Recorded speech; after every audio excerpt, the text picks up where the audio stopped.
So now I'm introducing Cordyceps. Cordyceps is a natural mushroom, and Cordyceps is really amazing for your immune support. So if you have allergies, if you have asthma, Cordyceps is great. If you have thyroid issues, Cordyceps, again, is a great supplement that can help support your thyroid, as well as diabetes. So if you have sugar issues with regulation, Cordyceps is really a great way to go. Also, it helps with energy as well. So it's a great supplement to take in the daytime. You can take it with food, without food, and it's all natural. Hey, this is Kathryn Walker with Rethink with Revitalist on how we are changing the narrative of mental health. I'm excited to let you know that we are now doing something called 22 Raw, to where we sit down with veterans. We have 22 real-time conversations, raw video, raw verbiage, talking about real-time issues that veterans need to hear. So I hope you enjoy listening to all of these amazing leaders being vulnerable in this space, helping to make the change that's needed. Thanks for watching.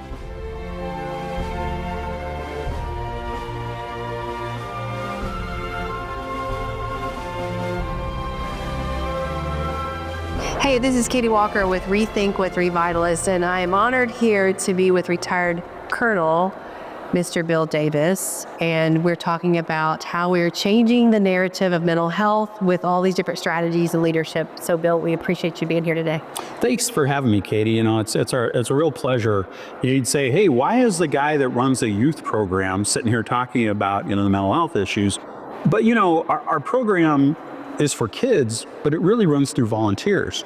And with 2,000 volunteers around the country, half of them are veterans. And so, you have a lot of this interaction, not only with the volunteers in our program, but because a big part of our program is veteran support as well. So, we're running into, men, women from all around the country, every different service, every different war, from World War II to the present, and the challenges they have. Yeah. But tell us about Young Marines. Well, thank you for that. Yeah. So Young Marines is a national youth program. We've been around since 1959. We were chartered in 60. We were formed in Waterbury, Connecticut, and we kind of grew from there across the country. So now, like I said, last year we had over 200 units around the country, just shy of 5,000 kids in the program. We focus on leadership, citizenship through community service, and a big focus, as I mentioned, on veterans, and then living a healthy drug-free lifestyle. What we have learned is protective factors for children help build them strong and resilient so they can manage the challenges of today's society. And I think it goes back to what you were talking about, the same thing for our veterans. A lot of them didn't have those factors or had that support when we threw them into these circumstances, and now more than ever need that help coming out. We know more now. You can do more now. We know more now. We can do more now. Now it's just taking, the data and the politics and what's real and what's not real, and actually making a plan of execution. Because there's so many people out there, they'll talk. Yeah. But they won't do. And it's not that they don't know that they don't want to do. They oftentimes don't know how to do. Right. And that is, there's the positive and negative of anything. Social media, there's so many negatives for kids, but the positives are that information is there like never before. And we see it all the time. We're really honored and blessed to be able to take kids to Iwo Jima pre-COVID. And we would go with World War II vets and their families. And I can't tell you how many times a son or a daughter of an Iwo Jima or World War II vet would come to me afterwards and say, my dad never talked about this, but he was sitting around a table with your kids and they asked him questions and he opened up. And they learned a lot. And these guys left, always feeling better for it, because that's a pretty traumatic thing. It's like Vietnam vets going back to Vietnam. Not all of them want to do it. Some of them don't care. And some of them, it's that same thing. Right. Go back, face where you were. And that's a big piece, because we all talk about veteran suicide, but what people don't necessarily talk a lot about is geriatric suicide. And actually, geriatric suicide is the highest rate of suicide. So if you're a veteran and you're geriatric, it's like your risk is probably so high. But then if we're able to kind of connect these guys and gals to these younger generations, it's helping to repurpose, all this amazing things to where we can learn how to not only respect our elders, but really get the elders to where they feel like they have value and purpose in their community through their lived experiences. It is, and I see that all the time. It is a part of the joy of the job. It's that twofold I'll give an example. So, last weekend, big part of our program, Healthy Drug-Free Lifestyle, and we're into October. Now is Red Ribbon Week. All around the country, Red Ribbon Week, working with the Drug Enforcement Administration and others about educating kids on the perils of drugs, the challenges we have today like never before. Well, we were doing our 5K at the Museum of the Marine Corps in Quantico, Virginia, where our headquarters is, and we were doing this run, and the museum director says, "Hey, can you guys stick around? We've got an honor flight coming in." And it was the coolest thing. The kids got super jazzed. Here comes 4 buses. They're bringing guys out in the wheelchairs and their Ks, and they're coming around. And they had no idea this was going to happen. The smiles on their faces, the joy, they're standing straight, they're shaking, they're shaking hands, they're saluting people, and the kids are pumping up and cheering them on. It made their day. But what you said, Katie, though, that opportunity to interact, to pass it on, it goes both ways. And I know that what I've seen with the veterans is how much it gives them a sense of purpose, a chance to share their story.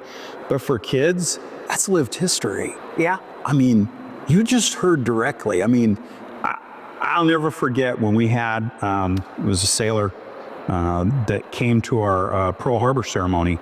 And we do a ceremony at the Punch Bowl to honor the Pearl Harbor survivors and those that passed. And we had a veteran of Pearl Harbor there. Here's a guy talking about partying Saturday night with his buddies, and he's doing morning colors on the West Virginia, and he's telling the kids about watching the Japanese plane come in. Oh, wow. And then the attacks, the people in the water trying to save people. I mean, straight up, you're getting firsthand what happened, but you don't get in a book. Kids will never forget it. Yep. And that gentleman, I hope will never forget having the chance to tell kids that story again. Yep. And, one thing, I've not thought about this until just now, but when I was a nurse, there was that I was kind of between the ages of paper charting, electronic charting, and now it's like in society, it's either technology or you don't. And a lot of our older populations, they literally don't know technology. So what would happen in the hospital is these new nurses would come in, they knew all the technology, but the nurses that have been there forever, they didn't. So these new nurses had the skill set, and they would disregard the older nurses from that piece. So you have to think now, right? It's the kids, or all of us who use technology now, that's our world. So we need to be more really well aware of the people who don't use technology, that we don't forget those people. Right. They miss they'll miss the social engagement. But I go back to, the challenges of the youth today. If we're talking about building healthy, resilient, not just, physically, spiritually, mentally, intellectually, building strong people for the next generation, we really have to talk about the negative sides of technology, talk about the holistic way we build people, and talk about those fundamental aspects of diet, fitness, sleep, a bit of nature, and then important human interaction. Oh, yeah. And that's the problem with social media that sucks that human interaction out, because this all day long and that all day long doesn't meet this need. That's right. And that doesn't change no matter what age you are. Yeah. This is an opportunity to bring in the older veterans, the current veterans, that sense of community, the sense of purpose, the human interaction is important, and that helps with what we're worried about, which is our veterans, and no matter what age. And even adolescents, because we work with the adolescent population too, but it's between 10 and 14, the second leading cause of death is suicide. Yes. I'm actually speaking on that tomorrow. Well, the panel tomorrow afternoon that I'll be talking about youth development with National Military Families Association here at MCON. Yep. But yes, that is a challenge. And I got to say, I retired in 2011 after 24 years, and I helped build a charter school in New Orleans. And it was Marine Corps JROTC, so inside job, not really. I did have to apply, but I helped build the school. And it was funny because a couple months into it, we said, what's our biggest challenge with our kids getting in trouble? And it was cell phones. And the sad part is most of the time they're on their phones because their mom was texting them, asking how they were doing. And we want to take the phone and say, Mom, they're doing fine. They're in math school. Leave them alone. They'll see you tonight. There you go. And so we took the phones away, and we immediately saw an improvement in academics. big improvement on social interaction, reduction in issues with, and it was funny to see this in 2011, not knowing we were cutting edge until I took over the Young Marines program in 2015. And I was really happy to see that the Young Marines did the same thing. Whether it's a drill weekend, a weekend camp out, a summer school event, or a leadership school, we take all the phones away so that you make this human interaction. And then at the end, we'll give it back to you so you can, exchange your information. Yeah. And then you can then you get a chance, I exchange data and we can keep that friendship alive until we see each other again. It's awesome. And it wasn't until a couple of years later, Dr. John Twenge, San Diego State, wrote a book called Generation Me. And I happened to read this somewhere. This is like fascinating. And she was the one that started seeing the correlation with iPhones and mental health and depression in children. Sure. Right. And so now you have Jonathan Haidt, who wrote The Anxious Generation, amongst other books. And now he works with her, using her data and his own data, is really the guy. So when you see something about we're banning cell phones in school districts around the country, that's the guy. We finally reached that tipping point where it's become common knowledge. This is a way to help our kids. And so, helpful for kids, helpful for others. Yep. The human experience. Yep. And for our veterans especially. I mean, that's the thing. When you're in the tribe, you're in the tribe, and life is good. And you leave the tribe, and you don't have your tribe there to help you out. When you're having a rough day, nobody sees it. Yep. But when you're in the tribe, hey, you're having an off day, Katie. What's going on? Right. Even if it's that simple. Yep. When you're alone and not afraid, well, now you're alone and afraid. Right. So, whatever we do, and that's why this MCON, that Waco and the team put together is a tremendous opportunity to kind of expand that experience for veterans and grow it. It's just one of many things. There's so many things out there. And some days the veteran's not going to want to do it. You know this. Yeah, right. Sometimes you got to drag that horse to water and literally make them drink. Get over yourself. Or find out what's the flavor of water they want.